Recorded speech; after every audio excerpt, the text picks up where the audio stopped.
Hey guys, Nick here. Welcome to the Omniverse of Nick and part 2 to What If the Saibamen Turn Good. Before we get started, be sure to smash the like button, subscribe to the Omniverse of Nick main channel, this channel, and all other channels promoting all Omniverse of Nick content, along with checking out the Discord, Omni Shorts, and any story updates or posts that you have not already caught up with.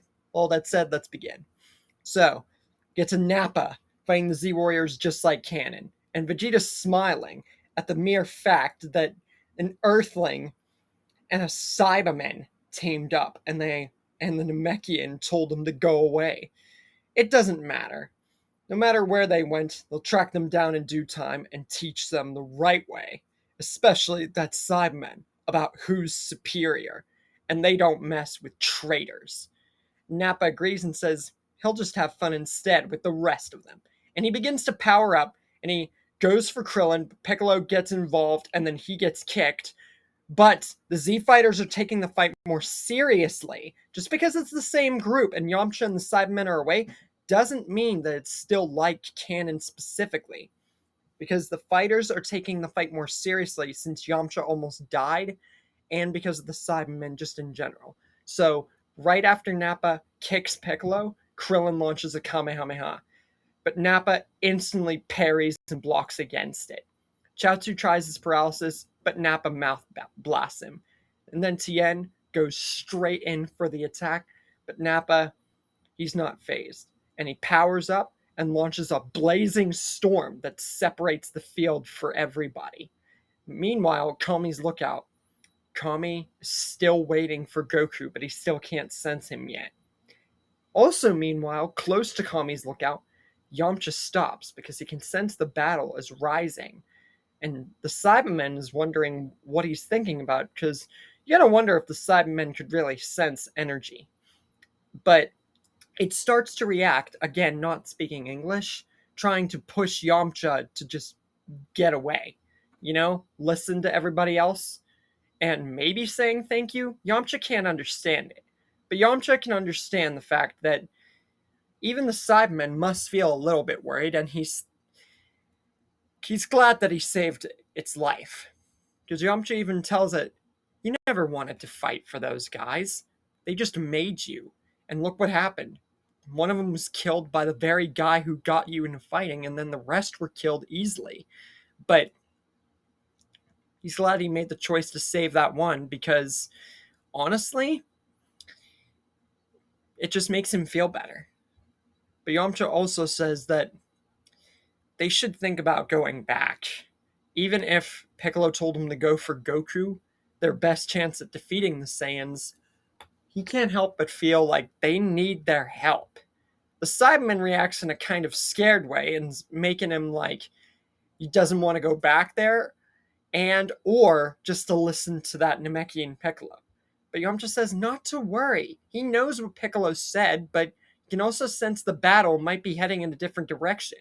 Plus, even the Saibaman has to agree at some level that him and the Saibaman, together with the rest, they can at least take out one of the Saiyans. And Yamcha understands about the Saibaman being scared after, like, 5 of its brothers were killed, especially one of them by one of the Saiyans. So Yamcha begins to turn for a second in the middle of the air, and then he turns back and says, look, might not be able to win or like do anything outright, but I think that we can definitely help. And it's much better than us flying all the way to the lookout to wait for Goku only to fly all the way back. It just doesn't seem to make sense. And if our fight taught you anything, little guy, it's that I can handle my own in a fight. And you were not a bad opponent yourself. But if we're going to be friends, and that I saved your life and everything, I think a new name fits you. Saibaman doesn't really work. How about Sai? And the Saibaman thinks for a long second about everything Yamcha just told it. On one hand, the Saibaman's never had a friend before, only just its kind. And another thing, he never would have expected an Earthling to care so much about him already. Even if it begged for its life. Like, Saibamen's never felt this like wave of compassion.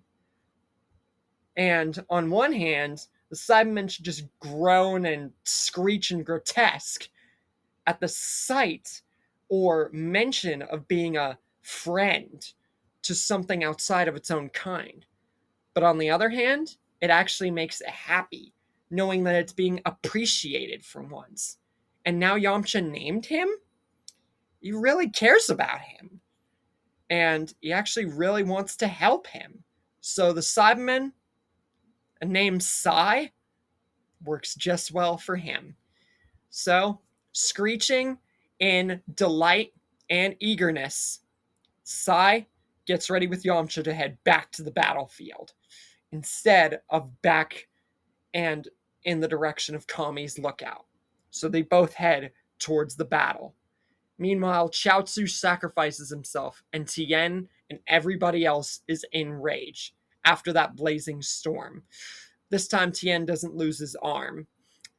And now, battle's about to take another head, both here and because Yamcha and Sai are coming, and Goku's yet to arrive. What does this mean? And are the Saiyans about to have a rude awakening?